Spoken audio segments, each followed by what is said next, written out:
ატმოსფერულ ჰაერში მყარი ნაწილაკების მატება ჯერ კიდევ ნოემბრის დასაწყისში დაიწყო, თუმცა ბოლო დღეებში განსაკუთრებით თვალსაჩინო გახდა. ჰაერის დაბინძურების გამომწვევ მიზეზად გარემოს ეროვნული სააგენტო უდაბნოს მტვრის მასების გავრცელებას ასახელებს.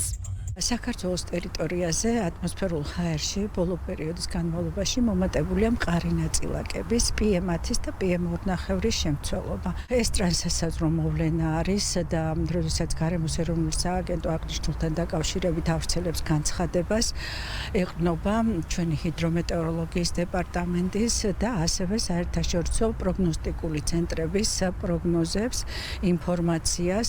ეს მოვლენა პირველად არ არის წლის მანძილზე გვიფიქსირდება ხოლმე გარკვეული პერიოდულობით. რამდენად საშიშია ჯანმრთელობისთვის ჰაერში მყარი ნაწილაკების მატება. ჩვენ ამ შეკითხვით ექიმებს მივმართეთ. მედიკოსები მოქალაქეებს, განსაკუთრებით კი ქრონიკული დაავადების მქონე ადამიანებს სიფრთხილისკენ მოუწოდებენ და რამდენიმე რეკომენდაციას აძლევენ.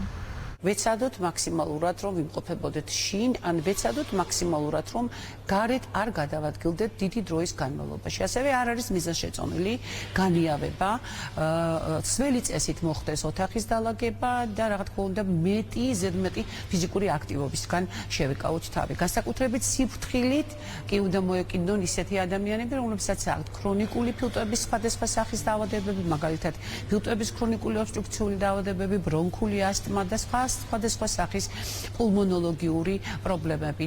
საქართველოში მოსალოდნელი უხვი ნალექი, წვიმა და ქარი, ჰაერის ხარისხს რომ მნიშვნელოვნად გაუმჯობესებს, ამას სინოპტიკოსები ამბობენ. მათი თქმით, ხანგრძლივი უნალექობის შემდეგ ქვეყანაში მოსალოდნელია თოვლიც.